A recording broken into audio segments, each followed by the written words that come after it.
তীব্র তাপদাহে হাঁসফাঁস করছে জনজীবন।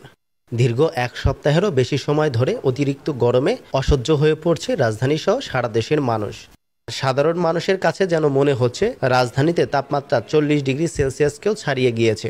শ্রমজীবী মানুষেরা বলছেন, অতিরিক্ত এই গরমে শরীর থেকে প্রচুর পরিমাণে ঘাম বের হয়ে যাচ্ছে, আর এতে করে আমাদের শরীর দুর্বল হয়ে পড়ছে। আবহাওয়া অধিদপ্তর থেকে বলা হয়েছে, এপ্রিল মাসের 20 তারিখে দেশের 8টি বিভাগেই তাপমাত্রা আরও বাড়তে পারে। বৃষ্টিপাতের যে পূর্বাভাস আমরা দিয়েছি সিলেট এবং চট্টগ্রাম বিভাগে, এর হয়তো দেখা যাবে যে এর পাশাপাশি আরও দু একটা জায়গায় খুব অল্প সময়ের জন্য বৃষ্টি হওয়ার চান্স থাকে। কিন্তু বৃষ্টি হওয়ার চান্স থাকলেও সেই বৃষ্টিতে খুব একটা তাপমাত্রা কমবে না।